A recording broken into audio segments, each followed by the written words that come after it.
Hi Flosstube, my name is Julie and welcome to my channel. Thank you for those of you who are tuning in for the first time, and a particularly big thanks to those of you who have watched some of my other Flosstubes and who have come back for more. This is Flosstube number 7 for me, so I'm still relatively new to this, and it has been, I think, about 3 months since I posted my previous Flosstube number 6. I think that went up on the 7th of April. So I'm a bit rusty as always because I have such gaps in between when I post videos. It always takes me a while to get back into the hang of things, but this, which has been about 3 months, isn't quite as extreme as some of the other gaps that I've taken before. So I'm hoping that I can just settle back in and get used to it again. So for those who haven't seen my previous videos, I'll just do a little bit of an introduction. Hi, my name is Julie. I currently live in Southeastern Europe in the Western Balkan region. As you can tell by my accent though, I am not originally from this region. I grew up in the US, have lived most of my life in Europe, but my Flosstube is sort of a way to connect with other cross-stitchers because I don't have anybody in person in my real life who stitches. And it's quite a desert in this part of the world in terms of there are no shops. It's very difficult to even get DMC. I have to go to the neighboring area to Tirana in Albania to get any even DMC. So this Flosstube has been a way for me to just sort of share what I've been stitching on, connect with other stitchers. So please, I would love if you would leave a comment, reach out. If you have any questions, please leave them below, although I'll try to provide all of the information in the drop down box below. Now, it's been quite a busy period since my last Flosstube, so I want to share with you what I've been working on. So a couple of whips, as well as some finishes and some fully finishes. And then very excitingly, I have gone to 2 retreats in the past few weeks. I was at the Big Stitch in Rotherham in the north of England, and I was also at the Cowslip workshops for the Blackberry Primitives, so Tanya and Stacy Nash's 2-day workshops. So they each had a 2-day workshop. Tanya's was around wool and Stacy's was of course cross stitch. So I'm going to talk about my experiences there. And it also provided me with an opportunity to buy a lot of materials. So I will also show a bit of haul. That'll be towards the end. So if you don't enjoy haul, you'll be able to tune out then. But I'll go ahead and get started with what I've been working on.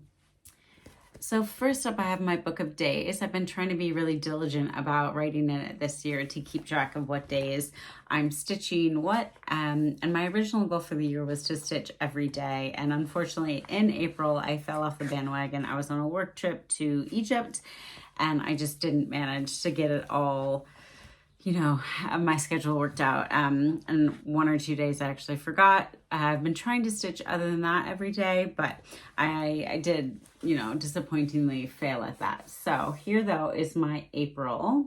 You can see the days that I didn't stitch anything, but I'm still trying to use the book of days, and I've been more diligent than in any other year. So here is May, and May I didn't really get to filling out all of it. So there were also some days in May that I didn't stitch.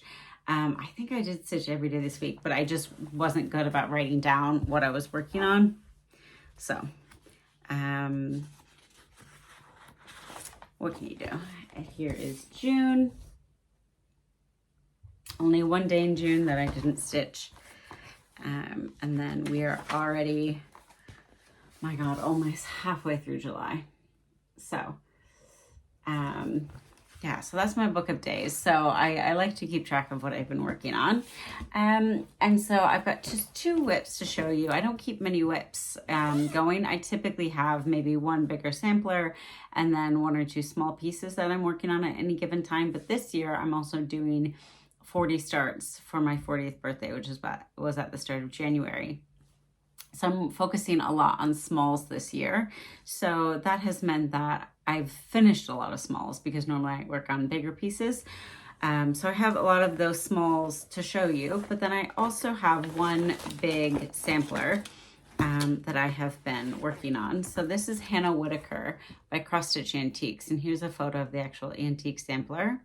And I just saw that I think it's Roberta from the Sable Stitchers who's working on this, but she's doing a color conversion to make it a little bit more of the colors of the original sampler.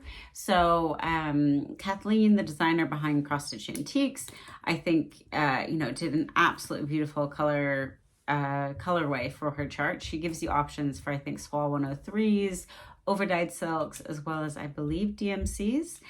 But of course, the colors are slightly more vibrant because they've faded over time. So Roberta is going for the antique sampler look. I'm just stitching with the overdyed silks. So it is wrinkly, but I have made some progress. So this is the entire width of the piece here. I've gotten all those motifs done, and then I've started to come down the right side. I'm stitching this on a 46 count needle and flex Valley Forge. So a fat quarter is going to hopefully be enough if I've done my measurements correct. But I worked on this for 5 days. I'm trying to work on it 5 days every month.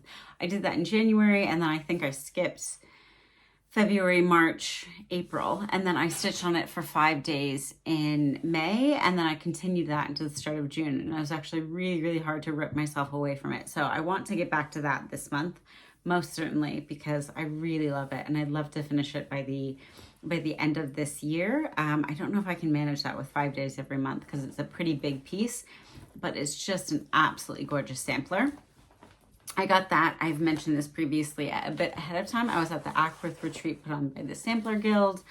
And of course, Ackworth being a Quaker school, Kathleen presented Hannah Whitaker and allowed us to go online and download the PDF. Although I didn't start it ahead of time. I only started it at the start of January. But she has since released it for general release. It was a market release. I think it was one of the most beautiful pieces released at market, but you should be able to find that anywhere nowadays. I have also been stitching on Sarah's Sewing Bag, which is a Stacy Nash, sorry for the glare there, piece. This is stitched on a piece of 40 count vintage navy bean by Lakeside, and this is my progress so far. So the rose is upside down because this will come over the top as a flap to the sewing roll, so it will be oriented upright. But I don't have that much done, but I really am not loving that the color of the house, the roof, for example, is very much not the color as I see it on the front of the chart. I think this color is bright leaf, and I think it's much brighter and less variegated than what Stacy used on her chart, which is probably just because, different threads and different dye lots and all of that. But I am working on it too. I've been pulling a bunch of different flosses to try to mimic the look on the cover of that chart because I really love it. And to me, it's a lot of like pinky browns. And these are the colors that it calls for. Weeks. Plus then I couldn't find my caper, so I swapped in Gentle Art Pawnee Woods. But these are beautiful colors, but I have been grabbing some different colors from my collection just to see, because I think I'm going to pull out what I did on the roof and put in a different color on the roof and then a different color for the brickwork. So in the chart, both the house brickwork and the roof were both bright leaf, but I think I'm going to do a different color. So I'm playing around with these to see what I like best. And this I'm housing in a beautiful berry bag. But those are the sort of two ongoing whips that I have at the moment, but I have a lot of finishes, so I will also show you all of those. So the first fully finished piece that I have to show you is the Coleus and the Pear by Brenda Gervais with Thy Needle and Thread. And this I stitched on a piece of 36 count Winter's Brew. I think I had a kit from the Country Sampler. And this I showed you partially stitched last time, but I fully finished it. Well, I finished the stitching and then I fully finished it. Let me see. So this is the finish of the stitching. I love the bow and the pear in the middle. This is just a gorgeous chart. And I finished it on a pair of sewing drawers. So for those of you who have seen, I put this on my Instagram, but about, I think a year and a bit ago, I did a finish of Painted Flowers by Shakespeare's Peddler on top of a set of sewing drawers. And that's an idea that I'd gotten from the Country Sampler. And so at the time, I had seen it at the Country Sampler with painted flowers. I bought 2 sets of sewing drawers and I've just had 1 pair sitting around. And I've been trying to keep my eye out for a sampler that would be the right dimension. So sort of a bit thin and a bit long. And I hadn't come across anything until I pulled out the Coleus and the Pear, and I realized that the dimensions would work quite well. So that, again, the 36 count meant that it fit quite well, and I do like it on 36. I tend to stitch smaller, and then another piece that you saw me working on last time that I have subsequently finished is E Pluribus Unum by Summer House Stitchworks. This is on 40 count rather, Farm Eggs by XJU Designs. I think I used Weeks charcoal, and I think I used about 4 full skeins of the charcoal. I changed the date to 1776. There was a different date, 1850 something. This is taken off of a piece of wool, I think needlework, so perhaps that was the date it was stitched in, but in light of the 250th anniversary, I changed it to 1776. And this I haven't fully finished because I didn't have a piece of, no, I did. I had a piece of velvet. I wanted to back it with, you know, some Lady Dots velveteen, just in black. But I wanted to sort of couch some sari silk around the edges as a ribbon, and I didn't have any black sari silk. So I've since ordered that. It's being delivered to my delivery address in the States, but not until later this year will I actually travel there and be able to get it. So for the meantime, this is just piled up in my finished pile, but really happy that I have that nonetheless. I stitched this incredibly cute little goose. This is Petite Oeil, or Little Goose, by Tralala. This you can get from, Tralala is by Corinne Rigado, and she does her charts as PDFs. So this I was able to just download from Etsy and stitch that right up. This is sort of in the style of an animal cracker, so it's meant to be a little stuffed kind of stand-up. I had seen online the perfect backing fabric for it, just this really nice like pastel springy fabric, and so I ordered that, but same problem as before, I don't actually physically have it with me, so I've not finished it yet. This is on a piece of 40 count chai by Seraphim. Just a really nice kind of almost like purpley pinky tone linen.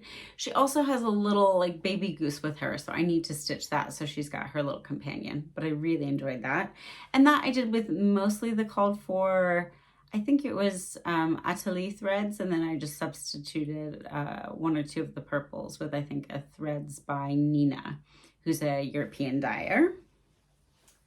I also have Madeleine de l'Est by Mrs. Flossie. So this is just a gorgeous, beautiful 3-color sampler. Again, you can get her charts by PDF. I had seen Trisha Preb409, I think is her Instagram handle. She'd stitched this a while back. I'm going to finish this as a pillow, just haven't gotten around to it. And as you see, it's also very wrinkly. But I did, I think if I'm not mistaken, I used the silks that were overdyed. I think they're dinky dyes mostly, in a gum nut. But I really liked stitching on that. And this is a 40 count Mellow Stone by Atomic Ranch is what I stitched that on. I also pulled out an older chart. I did a Mosey and Me speckled bellied bird. It's got cat fur and also my hair on it. So this is just a tiny little bird. I'm going to finish that as just like a little pillow cushion. Super, super sweet. This is on, this is 40 count Platinum by Zweigart. I used the mostly called for DMCs, and then I think I swapped out 1 or 2 that I preferred better, but I just love that. It's just such a funky, cute little bird. I both stitched and fully finished this. It's Halloween Bat by Early Workings. So she's now printing her charts again. So you can reach out to her through, I think she's got the information on both her Instagram, which I'll put on the screen here, and her Facebook. You just send her an email with what charts you want to buy. She only, I think, sells hard copy, but really worth it. She's got so many cute little charts. This is on Dusty Cottage by Bestitch Me, 40 count.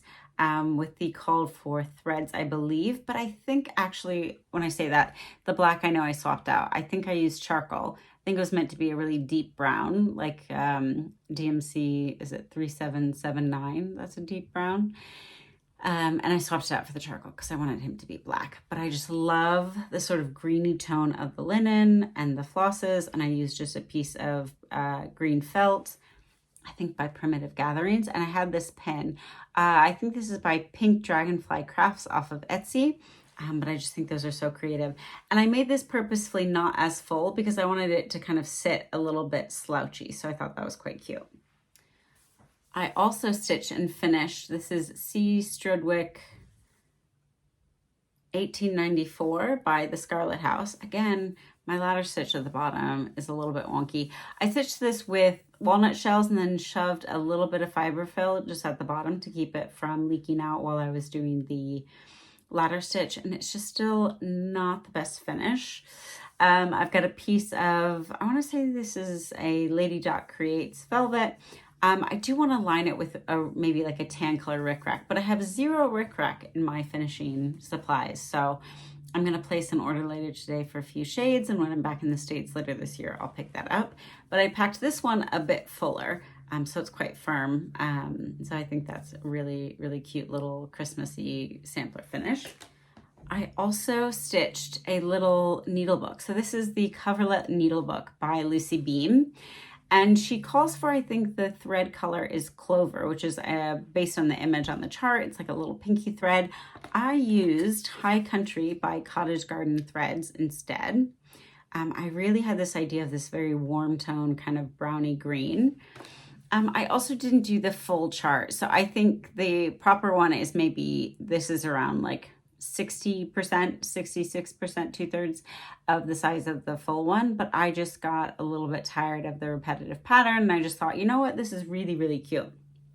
So I actually just finished this yesterday. But so what I did, I had my piece of stitching, which you see here, and then I cut out a piece of just fabric, sewed those together, left a little gap in the bottom, and then I cut out a piece of felt and just sort of tacked that down.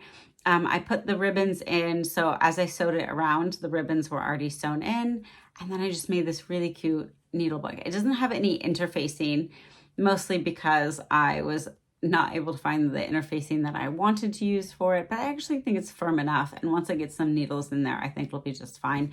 Plus, I think this is going to be more of a decorative item than anything, but I'm really, really happy with how that turned out.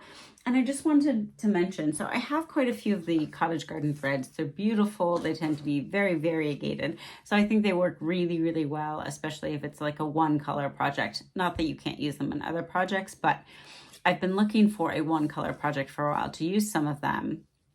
And I was really, really happy with the variegation on this.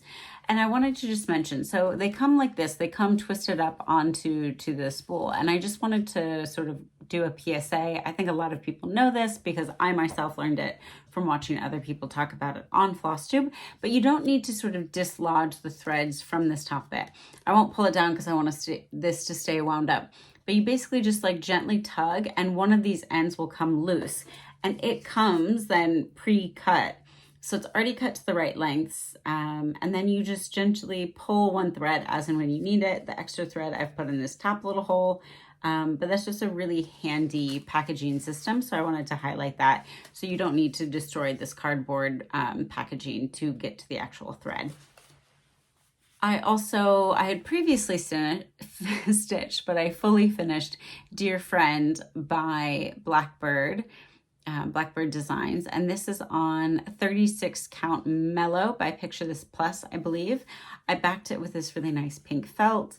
I stuffed this with just polyfill because this is going to go to a friend, so it's going to have to travel.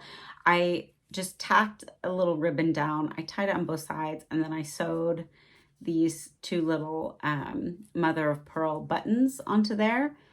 And this 2026, Dear Friend, this hopefully when I'm in the States later this year will go to a good friend. But yeah, as always, you know, my stitching on my finishing isn't the best, but you know, it's done. I think it looks pretty nice and I'm happy with that. Now, a couple of things that I stitched on, but I don't have to show because they've been given away. I fully finished Francis 1863, I think it is, by Lottie Da.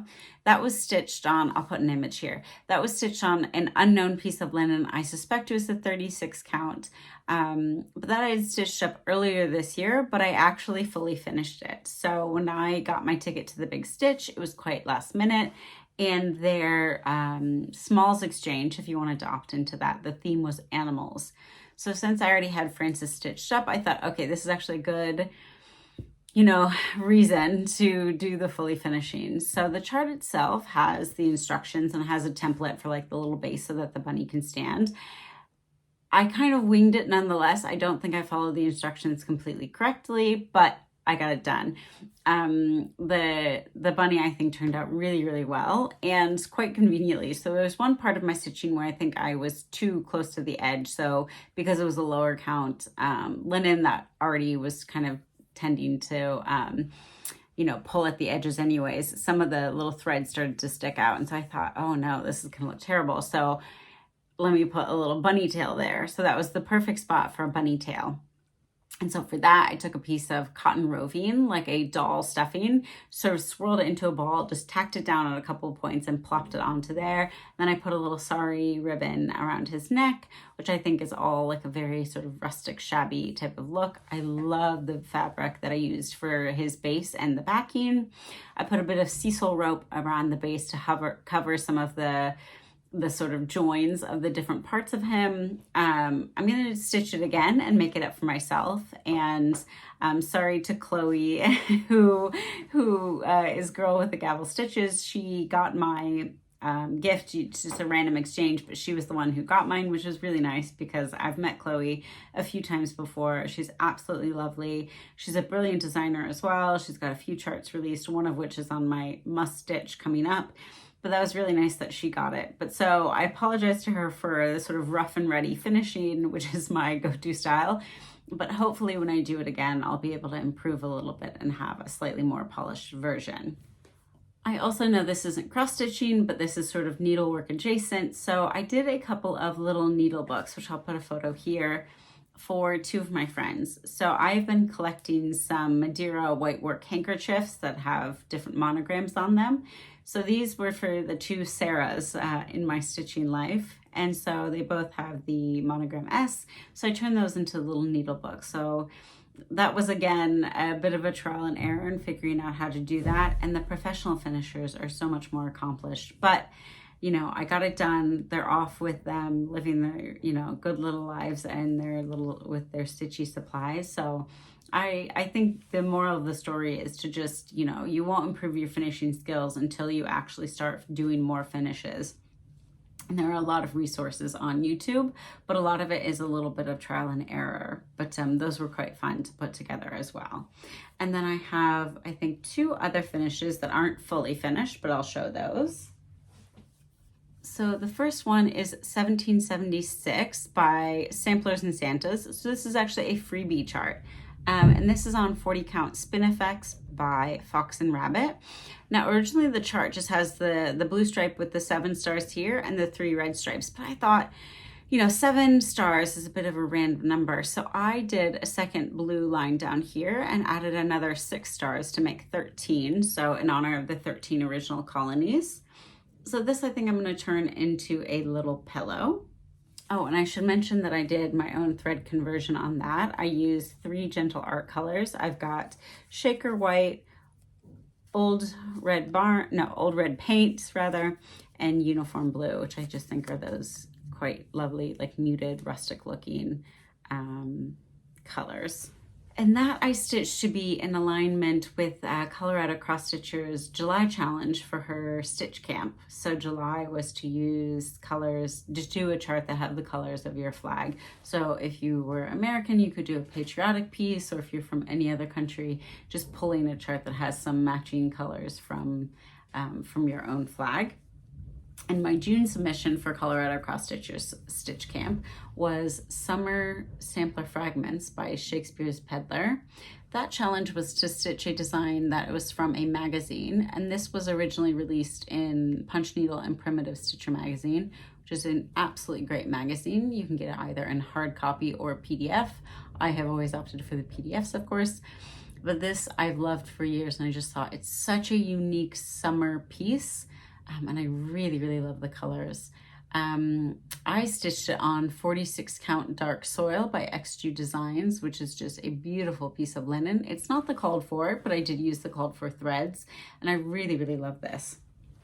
So this I want to finish as a pocket, and this is going to be my lining fabric. So I think that just sort of pulls out some of these little, you know, orangey colors. So I'm going to turn it into a little pocket. I saw my friend Sarah had a pocket finish of one of Stacy Nash's charts at some of the retreats that I've been at with her recently. And so I'm going to try to figure out, reverse engineer how to do that. So hopefully by the next video, I can show you the fully finished version of whatever that ends up becoming. So now I want to talk to you about some of the retreats that I've gone to that I mentioned. So the Big Stitch and Cowslip. Now, the Big Stitch is held, this was the second edition. The first was held in 2024. I wanted to go to that, and I went to go start registering and realized I had double booked myself. I was going to the Paris Olympics that same weekend, so that of course took priority. But for this one, I sort of, again, missed the boat in terms of registration, and I think it was a really popular ticket. So I didn't manage to get a ticket until the very last minute, more or less, I think about a week before. I had already bought my flights to the UK from where I am. They were just, you know, one of these cheap airlines, so very affordable plane tickets. And I thought, okay, let me buy the flight tickets. That way I have the option to go if I can get a ticket. So somebody was in the last minute unable to go. I bought her ticket off of her just for face value, and I was able to slot into the retreat, which was really lovely because quite a few people that I knew were going, and they've been keeping an eye out on tickets to become available. And so I really appreciate everybody who's reaching out to me to let me know that there was tickets up for sale and all of that good stuff. There was in theory a bit of a wait list that was being kept by the organizers, but that sort of fell apart in the last couple of weeks where they weren't able to monitor that. So I was able to just get the go ahead to buy a ticket directly from the attendee who could no longer make it. But for those who are unfamiliar with the Big Stitch, so it's a retreat in the north of England. So it's a sort of sit and stitch style retreat. I've never been to a StitchCon, for example. The only other sort of sit and stitch retreat I've been to is Stitch in London. And by that, I mean that there's no sort of featured designer or classes per se. So it's just in a sort of a big venue in Rotherham in England, an old steelworks. So there's lots of tables, lots of attendees. So we got a goodie bag at the start. But for me, the two highlights were the ladies that I sat at the table with, and then of course the shopping. So at my table, there were a few that I knew, and some other stitchers that I didn't know and got to know throughout the course of the weekend. So I had on my table Britta, Ali, Sarah, myself, Sue, Kelly, and Joe. And so that was really, really a fun experience to get to know those ladies that I didn't know beforehand. And so of course people did table gifts as they do. And so that was really lovely. I myself made some pins that I gave away. Let me see. So these, I've just ordered some lampwork glass beads, and then I've taken some sort of plastic, or I don't know, in some cases maybe ceramic beads from Michael's, and ordered these hat pins off of Amazon and just used E6000 to make these pins. And I've given those away at a couple of retreats, so now I'm gonna have to come up with a new idea of what to do. But I had a bunch of these that were like different patterns, strawberries, different types of beads, and so I gave those away. But we got some other really nice table gifts, like, just things with little scissors and tape measures and flosses. And, people are just so lovely and generous. And who doesn't love a little goodie bag? Even like this little finishing tin, this little tart tin. I just think that's so creative. And so every time I go to a retreat and I come home with these things, it's just absolutely brilliant. My friend Sarah, who I've gotten to know over the course of a number of retreats. We first met at Swindon in 2023, where we just happened to be at the same table. And we've become good friends ever since. And she's just an absolutely lovely person. And I just really love getting to catch up with her at so many of the British stitching retreats. And she made me this gorgeous pillow. Now I will have to actually ask her what is the chart, but she's a beautiful stitcher. And as you can see, a beautiful finisher as well. I mean, she's just put this gorgeous backing fabric, the chenille trim, but I just absolutely love it. And I have fortunately gotten a few finishes from her over the years. So I'm going to add this to my display of things that I've gotten from Sarah, but just really, really lovely. The other really nice thing is, so the organizers had originally said that they weren't having a de-stash table, but I think a lot of people brought charts that they were looking to de-stash, myself included. So at my table, at least, we sort of immediately then put what we'd each brought to de-stash into the middle of the table. And so I got a few free charts. Other people took charts that I had already stitched or that I had duplicates of, but it was just so generous to see all these people just bringing things, not just charts, like linens and hoops and Ada, and I got a lot of those big binder rings that I use to put my flosses on. I can always use those, and I find them really hard to find where I'm at. So I grabbed a bunch of those. But people are just so generous, and stitchers are so kind and giving, and that was just really lovely. And then there was a sort of a spare table in the corner of the room, so that became the de facto de-stash table, where then, you know, whatever the table, our table didn't, you know, immediately want to grab, we just took over to that, and then you could go and browse and just grab charts and this, that, the other. So that was really, really nice. We also got a bag with some different little treats and charts from the organizers of the retreat. And I won't go through each and every one of those, but let me just show you a couple of the highlights. So we got this Big Stitch 2026 mug, which features this puffin, because the puffin was really the star of the show for this retreat. There's a few puffin charts, but the reason I think there was a big focus on puffins is because that is what Stacy Nash's design was. So I'm sure you've seen it on social media already, but Winnie and Poppy. So Winnie, I think, is the puffin, and Poppy is the little, I guess, puffling with a little crab on her shirt. I just think it's so adorable. So this is Stacy Nash's release for the Big Stitch. You've got the Union Jack here. We got to see her display in this little boat throughout the entire retreat. So I will absolutely be stitching this up soon. I'm not sure if I'll change the color on her little apron, but I really, really love this little guy, or this little girl, I think, with a little crab. And later at the Cow Stitch retreat, somebody had actually already finished the little Poppy, a little tiny one. And we actually got to see Stacy finish that. So I'll talk about that in a minute, but that was so cute to see it stitched up.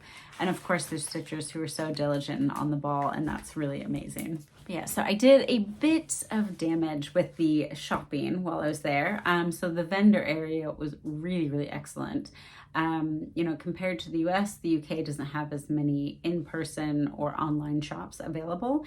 And just in general, it's harder to get linens, it's harder to get certain charts and accessories and supplies like threads. And so it was really, really amazing to be there in person and to be able to shop with abandon, which I certainly did. So I got this, which is Juniper. Again, sorry for the glare. It's a little animal cracker chipmunk and a little box. So this I actually discovered later, I think was an exclusive at Quilter Station retreat last year. So I'm assuming that means that Stacy is going to be releasing Juniper soon, but I was really happy to get my hands on that. I got the Mary Rose Sewing Roll and Box Pin Keep, which is this beautiful nautical theme one. I really like this whale. There was also, because Tanya from Blackberry Primitives was also at the Big Stitch, you could buy entire kits so that you could make up this entire needle roll. I don't know that I will make it up, so I held off on buying that, but that was really, really amazing that that was all there in person as well. Stacy, she has this available as a PDF, so I'd already downloaded it as a PDF, but this is her animal cracker checklist. And of course, because animal crackers are constantly being released, this is never super up to date. So already, like Winnie and Poppy, the Puffin and Puffling are not on here. I don't think Juniper is on here, but it's a nice way to keep track. So I've sort of ticked off the charts that I have, and I need to make a separate tick mark for the ones that I've actually stitched up, which I think so far is just Lily and Sugar, which I've shown in previous videos. I was really excited to get this Eliza Jane Keech. This is by Ruthie of Crow's Feet Stitching. This is a market release. She had sold her charts at market through sort of a third party, so she hadn't been able to release these yet, even though it's been a few months after market. I'm hoping she'll be able to release them soon. I think the woman who was selling them for her has been a bit ill, so there was a little delay there, but she had it in person. I've been keeping my eye out for this, so I really want to start this soon. I just think it's such a gorgeous little small sampler. I also got, so Becky of The Willow and the Hare, who does a lot of wool work as well as cross stitch. She does retreats. She's absolutely lovely. She had a little booth that was just beautifully set up. And so I got a pin cushion and scissor fob needle minder, the crow and the hare, and the pumpkin patch. So it's meant to be this little crow and the pumpkin, and she's got them set up on an old spool, which I have. So I'm gonna hopefully kit this up myself at some point and actually stitch that. From the Embroiderers Guild. So this I think was charted and reproduced by Linda Haddon of the Sampler Guild and Letitia Gibier from Corey's Little Shop. So they did this chart, which I had seen, and I think you can get it online as a PDF from them, but I had held off. But I just wanted to support them, and also I saw the actual stitched model on display at their table, which was absolutely gorgeous. So I went ahead and picked that up. It's smaller than I imagined by looking at the photo. I don't know what made me think that it was bigger, but really, really cute. One of my table mates gave me the Birds and the Bees sewing roll, which is one that I have wanted to do. I've been watching everybody do this as part of the stitch along, and it's just gorgeous. So many ladies at these retreats had this as a finish, so I think that's going to be one that I stitch in the not too distant future. I, of course, picked up a few of Stacy Nash's animal crackers. I got Miss Hazel, the squirrel. I got Maggie May, which I was shocked that I didn't have already. And then we got a couple of other charts from Corey's Little Shop. We got this as a kit. So this is the Indigo Visitor. Beautiful little bird. And then we got from the Old Barn Stitching Co., we got Life by the Sea, again with a little puffin. This was a complimentary chart as well for all of us attendees. And then I got another primitive hare. This is The Giving of Holly and Mistletoe. So these are like these two little stuffed rabbits. So this is the pattern for that. So that was another one that I saw the actual model and absolutely loved it. It was just so cute. So another few things. So we got, because of the puffin theme, we got some stickers and a needle minder. There were some other things that came in our bag that I haven't kept all together. But yeah, a few more table gifts, just, you know, for people who are looking for ideas. There's, you know, more scissors, little hand creams, scissor fobs, just, you know, and I should always emphasize that table gifts are never mandatory, in at least in any retreat that I've ever been to. It's just a nice way to kind of connect with your table mates, and I think all of us like to be creative and put these things together or make a little small thing and not feel guilty because it's a gift for somebody else rather than something we're keeping ourselves. But another gift that I got is from my friend Sarah, who's Sarah's Needlework something on Instagram. I'll put her name because she's prolific and amazing. She's on an English paper piecing journey, and so she's made these little pin cushions. And for those of us that she knew were coming, she customized it with our name and put it in this gorgeous little bag. Everything Sarah does is exquisite. She has just the best taste, but she's such an artistic eye as well. She's doing the proper RSN training. So she's a real, what I call like a real needle worker. You know, she knows all of the rules and all the stitches, and the pieces that she shows are gorgeous, but she also loves cross stitching as well. And she finishes a lot, and she's so generous with bringing her things to the retreats, her displays. She's got this beautiful shaker tray. She's got a bunch of Winterberry boxes and other boxes that she, you know, puts out for all of us to sit there and ooh and all over. And I really, really love that. Another thing I bought was this scissor holder. So it's got space for 6 scissors. I really just like the dark wood. I'm gonna have to check the name of the company that was there, and I'll put it on the bottom of the screen because I'm just completely blanking. And they have their little logo here, but they don't have their name. They had some beautiful wood turned items. And so I thought this bigger, chunkier one, I think this, I want to say it maybe would fit a tiny town if this is the right size that I'm remembering, but I don't think I'll finish with that. I think I'll measure it and then try to find something else to put on here. Maybe one of Stacy Nash's little boxes that she's done, I could put on here depending on which count of linen and everything I stitch on, but that was really beautiful. I already told you about the piece that I did for the Smalls Exchange with the theme animals, but this is the piece that I got for the Smalls Exchange. So I think it's Melanie, it's Melly Moo. She's on Instagram, and I tried to find her in the room and just couldn't, but I sent her a message that I don't think she's seen. But she did this biscornu, which I think this is the first biscornu I own. And her stitching is just beautiful. All these little white dots on the deer and on the mushrooms are French knots, which are my arch nemesis. But she's got the button there. But I mean, this is like a really beautifully, beautifully crafted item. And so I'm so lucky to have gotten her gift in the exchange. So really appreciative of that. I also picked up the latest book from Whitney Antiques, which I have just seen by email is now available again at the Attic in the US, but I got mine from Linda at the Sampler Guild. She was kind enough to let me buy it and bring it to the retreat so I could avoid all the faff of shipping. But this is just a beautiful book published by Whitney Antiques about samplers, smallpox and sugar, life in Miller's Bristol orphanage. So for anybody who's interested in Bristol samplers or likes a bit of the history, this I think would be a great purchase because all of Whitney Antiques books are just amazing. So even though I haven't read or really even looked through this one yet, I've got no doubt that it's going to be just as good as all of the other ones. And of course I had to do some damage with picking up some linens and also some wool from Tanya of Blackberry Primitives. So I picked up 3 wool bundles and all of these sort of earthy tones. I've already used this one. I've taken a chunk out, and that's what I put in the inside of the Coverlet Needlebook to put my needles into.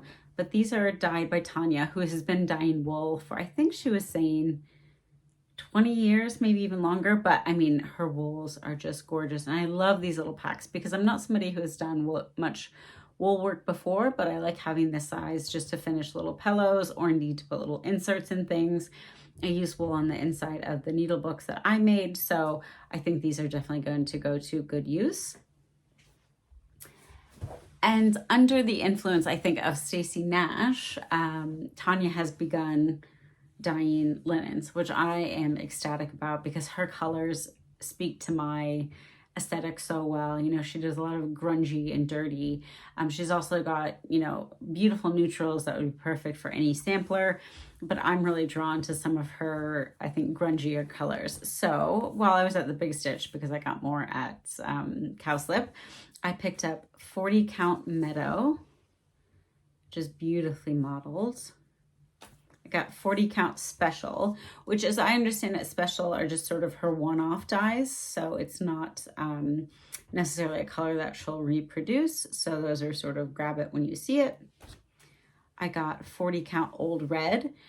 I think I already have Old Red. I want to say, so I had gotten some Blackberry Primitives linen for Stacy Nash's releases from the Jingle Ball last year, but I wanted to do the is it tomato, the round tomato pincushion with this sort of more aged red. I got a few neutral colors. I got a 46 count dried oat, which is beautiful. Got 46 count Riverbank, which is another grungy, dirty one. I got 40 count Honey. So Stacy Nash did a special class at the Big Stitch, and the classes you had to sign up for ahead of time. So since I got in so late, I wasn't able to, but her class project was on Honey. And so when I saw everybody come back from the class with this, I just thought, oh, I need to go get it. And originally I was looking at the 46, because 46 and 56, I think I prefer stitching on, but the 40 count, just the color of it, because different die count linens, or sorry, different thread counts of linens take the dye differently. I got a 46 count Harbor Gray and another special die of a 46 count. There was also a company called The Purple Thread selling, and they were selling these teeny tiny little frames. So it's like the size of my hand. So I got this frame as well as this chart to go in the frame, this little feather tree.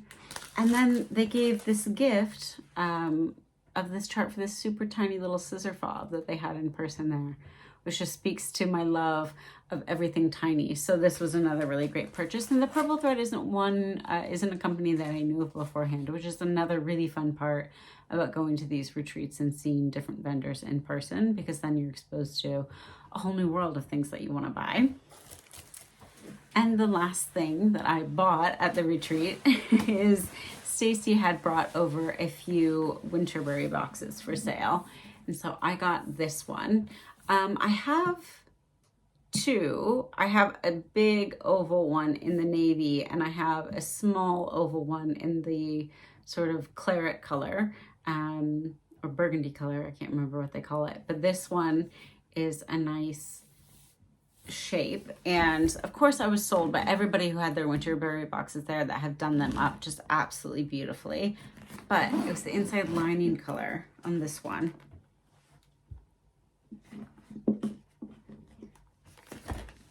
The inside lining color on this one really sold me on it. So it's this really soft kind of sage green. So it's got the pocket up top, this first level tray, which is sort of a more shallow. And then it's got a second tray that is deeper that will also come out about that depth. And then that's the bottom there. So these are just gorgeous. I love the lining of these, and I do want to finish mine up. That's something that I always envy when I see other people. So I bought that. And of course, when I opened that, I realized I had purchased at least one other thing. I had gotten this Fresh Peony lotion bar from Stacy Nash's daughter, Taylor, who does these. And I'm a sucker for anything peony. And I knew that I already liked these because I had bought previously her Garden Mint, which is like a really fresh, herbally, it's not overly, like, it's not like spearmint, but it's just a really fresh, like, garden herbal mint, which I really love. And also in here are a few more things. Corey Cross-Stitch, who's a designer, she gave some floss drops. Britta made these little felted wool pin cushions, crowns. Got this little bit of ephemera, which is just gorgeous. So that was everything from the Big Stitch, apart from the bag that we got, which is another puffin theme. Let me move that to the back. So Big Stitch 2026 and the puffin. So definitely the year of the puffin. So in between the Big Stitch and Cowslip, especially since I hadn't planned on being there for the Big Stitch, I did go back home and work a few more days, but then I had booked in to come to London for a few days before heading down to Cornwall for the retreat. So of course, when in London, you have to stop by Liberty's. So at Liberty, I had gotten, this is from the Bayeux Tapestry. Now, I'm not sure how well known the Bayeux Tapestry is among Americans, but basically after the Norman conquest of England in 1066, a tapestry was commissioned, and it's absolutely massive, and it's quite contemporaneous, so meaning it was stitched up only a few years after the 1066 conquest, and so it tells the story of like the battles and the coronation, and uniquely, it's going to be in England for the next, I think, year or so, year and a half. And so tickets went on release to get a chance to go see it at the British Museum. They went on release for the on the 1st of July for this first chunk of 2026, so through the end of the year, but more tickets are going to be released later. I managed to get a ticket, so I'm going to be going seeing that. So I got this, I guess you'd call it a needle. Would it be a needlepoint kit? It's got, it says, it refers to it as a tapestry wool kit. But so they had 3 different, I think there was one of like a coronation, there was a horse, you know, battle on horseback, and then this boat.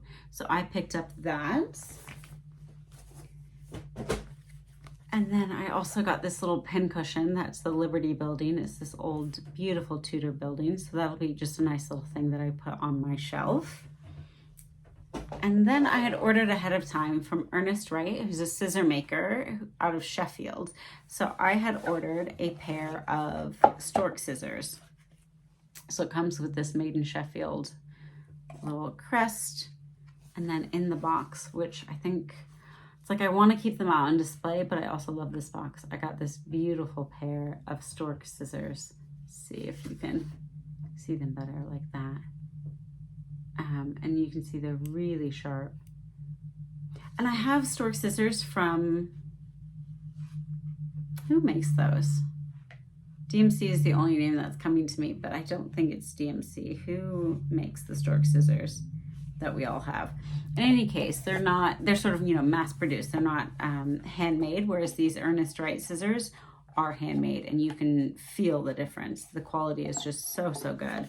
It's just absolutely lovely. Everything down to even just like the packaging, the box. These are really beautiful. So those are some of the little purchases I made, but then I went down to Cowslip. So I first heard of Cowslip a couple of years ago, surely through Flosstube, and it's been around for a while, and it's basically, I think, in the middle of farmland down in Cornwall, which is just one of the most gorgeous areas in the world, and they have a lot of different workshops. I think originally they started focusing mainly on quilting. I think they do a lot of wool-based embroidery, like wool work. They do slow embroidery, so there's workshops for all sorts of different things. But I think last year was the first year that Stacy and Tanya came and did a workshop there. It might have been Stacy also had come previously with Maggie Bonomi. I forget the details because I wasn't there. This is my first time going to Cowslip, but that's when I first heard of it. And so about a year ago, I was peer pressured into signing up for these 2 workshops. So there were 2 two-day workshops. And I'm really, really glad I did. It was absolutely gorgeous. I really enjoyed myself. So starting on the Sunday and the Monday, I did the wool piecing, I think is what you'd call it, with Blackberry Primitives, who's Tanya Gressley Steele. So Tanya designed, I'll put in some photos, but because this has a bit of glare, but Tanya designed this needle roll for us that is on this beautiful indigo linen that was inspired by an old piece of indigo fabric that she found.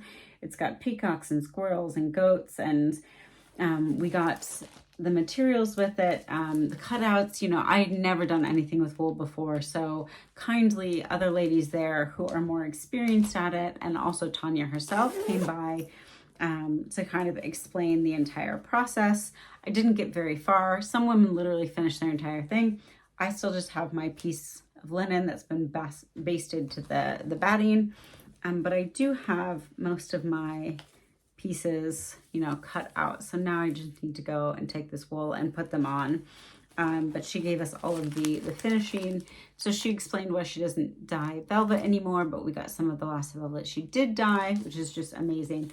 Plus these scraps of, you know, fabrics, and some of them are real genuine antique fabrics, which is just amazing.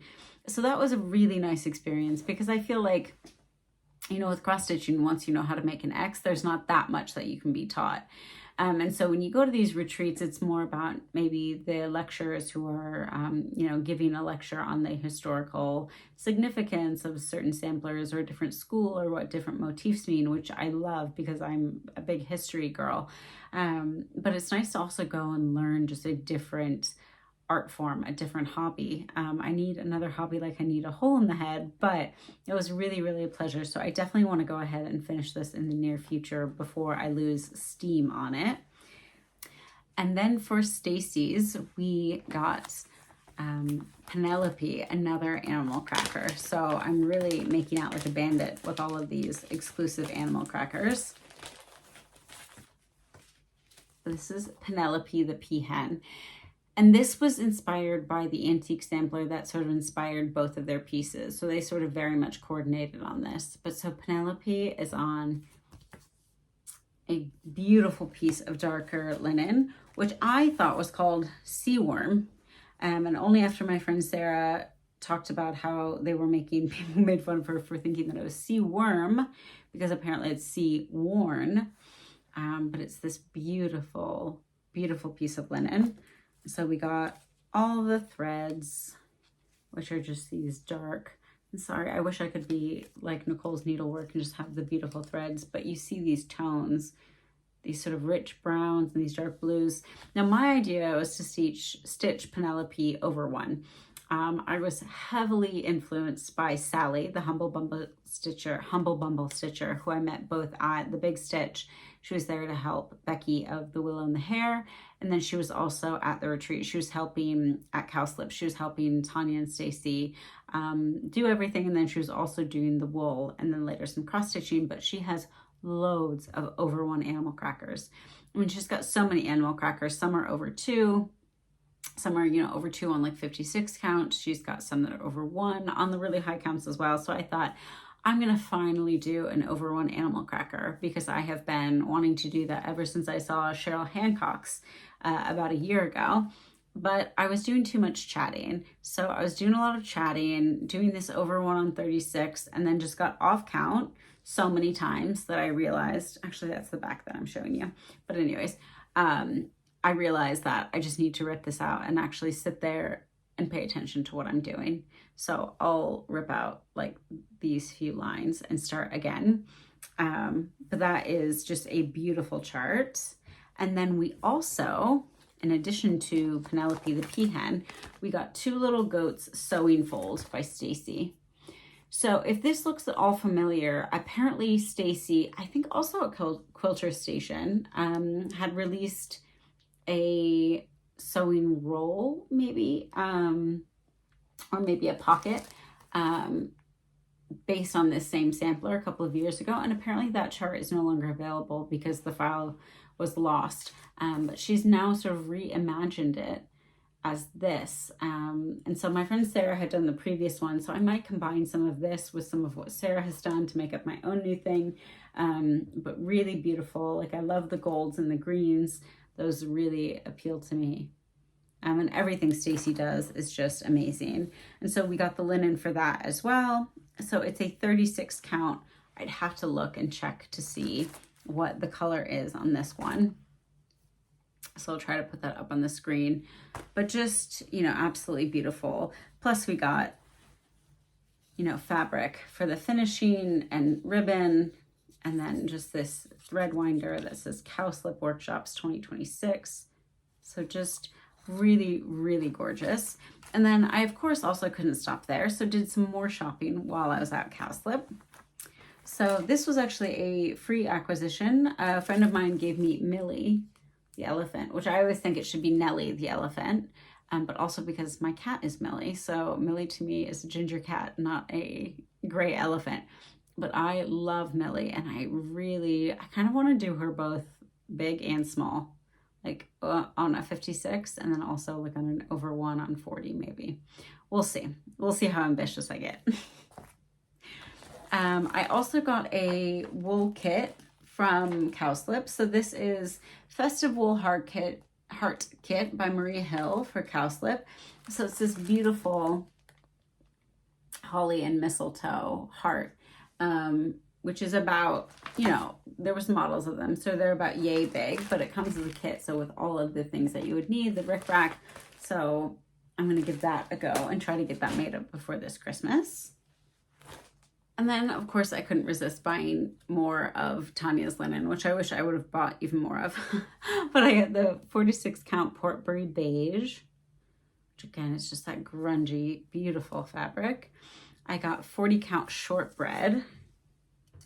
Just thought this for a sampler or even for animal crackers would be beautiful. I also got the shortbread in 46 count. And here, I'll hold those up side by side. So this is the 46 and that's the 40. They're a little bit different, but not hugely, but sometimes just different linen counts take the dye differently. So I've never met a linen I didn't like, to be honest with you. At a later video, I will show my linen storage system, but I have an obscene amount of linen, but I just love to have the variety and different colors on hand so that I can pick what I want. And so I don't mind ordering linen online, and then I'm just surprised by what I get. I think only a couple of times did I end up with pieces that I thought, this isn't really what I want because it was really green in tone or what have you. But being able to pick out the linen in person allows you to really appreciate those subtle differences and to really hone in on exactly what undertone, what look you want to go for, especially if you're getting it for a specific project.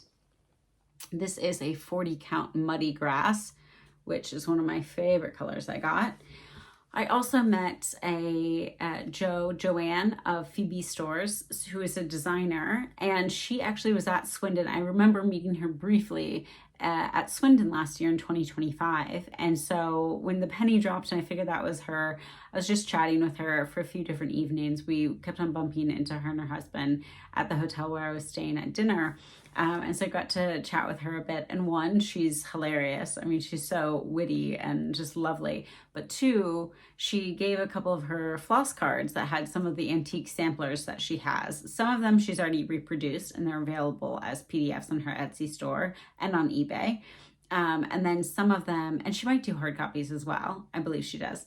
And then some of them she hasn't charted yet. So I got a floss card of a German, I think, woolwork sampler that I fell in love with. And I'm now trying to peer pressure, if that's the right term, Jo into charting it. And I've even promised that I'll do the model stitching for her. So I'm holding myself to that. But I think this muddy grass would be brilliant for that particular sampler. So I really hope she does chart it in the near future. I'm sure she will eventually. I got 46 count wheat, which is another gorgeous mottled, kind of warm neutral. And then I got 46 count Independence, which is this beautiful bluey gray blue. So those are all the linens that I got. But I did go to the Cowslip shop and got more. So I even got this free bag. I don't know how much you have to spend to get the bag, but I got it, so. So they are a quilting shop. So they've got all sorts of supplies for quilting, lots of fabrics. They've got French generals, they've got Tilda. So I picked up a few fabric bundles. So I got this little set of kind of neutrals. I got this roll of greens. I figured those would both be perfect for backing. I got a few just random, I think these are fat quarters. So just different ones that I really was drawn to. Got this little Christmas bundle, which I just think is beautiful. And then I got a few more random pieces. So there was different versions of the Christmas bundles. So I really like this that was in one of the bundles. So I just got it as a single sheet. I got this little leafy one. Here's more of a blue. I thought this could be good on like a patriotic piece, even without being like overly patriotic and still being a little bit prim. And then this green one is just stunning. I also got this blue roll of what could be really cute backing fabrics. And then because I've been wanting to get into quilting for a while, I've bought a lot of quilt kits from different stores in the States. Have I stitched on any of them? No. But I do really like the more traditional American, you know, with a lot of the reproduction fabrics, Civil War fabrics. I like that style more than what I think sometimes is more commonly found in British style of quilting, but I do love the look of English paper piecing. So at the Cowslip shop, and especially with the EPP, I've been seeing my friend Sarah sitting there and stitching on some of them. But so I got a bunch of different hexes. I got 3/4 inch, 1.5 inch, I think here's 2 inch. No, sorry, that's 1.5. But I figured just getting these pre-cuts would make it more likely that I actually do it. So then I got another 3/4, another 1 inch, and another 1 inch. Got some more sort of giveaways or table gifts, so to speak. So I got this cowslip. I got another sort of little, not scissor fob, but like needle bling type of thing that I've already put on the roll, and I don't think I showed that properly, but I got this one, which is gorgeous and says cowslip. Sally of the Humble Bumble Stitcher gave this stunning scissor case. It's so well made. Just slip your little scissors in there. I mean, it's just gorgeous. And like, if you can see how she's finished it, I mean, it's just perfect. And she was saying that this is from one of Stacy's samplers or charts. So that's why she went for that. But it's just gorgeous. And she gave these, I think, to every single person at the retreat. Now, Cowslip was a smaller retreat, but still, that's a lot of work and a lot of effort. And it's just so appreciated. Somebody came around and gave this little charm and this little bit of fabric, which is just gorgeous. And then I bought also, so from Stacy Nash, I bought, maybe swearing will help, this little ruler. I mean, swearing always helps. For anybody who's met me in person, I do swear a lot. I try to not on here because I know, you know, it's not to everyone's taste, but when I saw this, I just thought I had to get it. I picked up quite a few Gutterman cotton threads. This is in, I think, 50 weight. So I just, a bunch of these neutrals for just more like hand sewing. I've got a bit of like Aurifel that's more for the machine sewing, but I thought those would be good for hand sewing, especially with all the animal crackers I'm going to be finishing. That one as well. I just went through and picked out colors that looked pretty to me.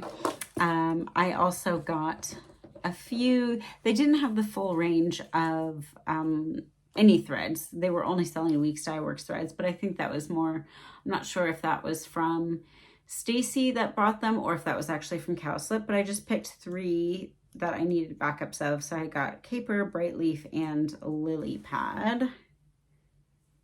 Just some of the colors that I know I use a lot. So got this,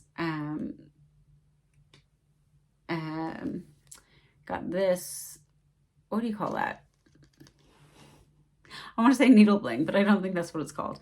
But anyways, this absolutely beautiful little charm. And then we could pick out a thread, and I just loved the variegation of this. I think that's stunning. I think that would be great to use on a one color project. And then I got a few threads that apparently had been recommended for English paper piecing because they're a bit more fine. I got a blue, a sort of white, a darker, more indigo, and then I got a brown and a couple of sort of beigey tans. And then I got a collection that has 5 that are sort of these neutral tones. I got applique pins for the wool applique. There's the word I was looking for this whole time. I was like, it's wool what? It's not wool piecing, it's wool applique. Thank you, got there in the end. But I got these applique pins. I got this temporary adhesive spray that the women were using this to sort of, you spray the back of your little wool pieces and then you can place them on your background, but then you can still move them around. It's not a permanent adhesive, but that will help you position them to see where you want everything to be laid out. Then I also got this glue pen for kind of gluing fabrics together. That just looked quite handy. And I think those were all of my purchases from Cowslip. So we are about a little over halfway through the year. I'm a little bit over halfway through my 40 new starts in 2026. I think I have started, the 1776 is the most recent one that I both started and finished, and that was start number 23. I didn't count Penelope, my little attempt on the over one peahen. I didn't count that as a real start because I'm going to rip that out. And so when I do properly restart that in the coming days, I'll count that as start number 23. But I'm making pretty good progress, but I really want to keep up the pace. So some of my sort of somewhat immediate plans, I want to do Love the Giver Pin Keep. I think I saw this stitched up in person. Was it at the Big Stitch, or maybe I just saw somebody hold it in their Flosstube, I'm not sure. But this calls for gingerbread or ginger snap, maybe actually, by Needlebook Designs linen, which I do want to order. But as I was looking through my linens, I saw that I have a beautiful lakeside that looks like it would be gorgeous on this. And I just love these soft pastel colors on that really gingery, kind of somewhat dark fabric. So I think this might be my most immediate next start. But other than that, I was so inspired by all of the gorgeous displays that I saw everywhere. So Sarah Silcox at the Big Stitch had her, several different, her shaker basket full of different small finishes, and she's got pouches and cushions and pillows and animal crackers, and just, it's stunning. I think she has animal crackers, maybe she doesn't, but she has gorgeous finishes, biscuit news, and then she's got her boxes as well. But then you have Sally Humble Bumble Stitcher, who has her gorgeous smalls. Jill of, I think, Pink Moon Gazing Hair, who's got her little teddy bears and other smalls.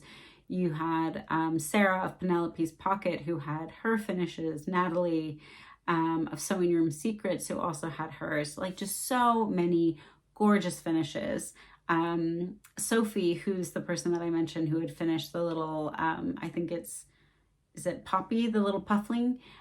She had finished that, and Stacy did a little tutorial where she showed us, how she cuts it out, how she measures, how she sews it, how she stuffs it, how she finishes it, everything. Sophie was doing a conversion of Penelope the peahen into a pink. So she got a pink fabric from Tanya, I believe, from Blackberry Primitives, and then she converted the sort of teal peacock blue into a pink. So that was just so inspiring. So now I'm on a huge kick of finishing Stacy Nash stuff. So for years, I've been obsessed with P. Roy the slug.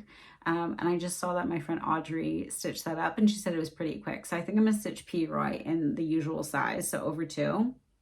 I want to restart Penelope the peahen over 1.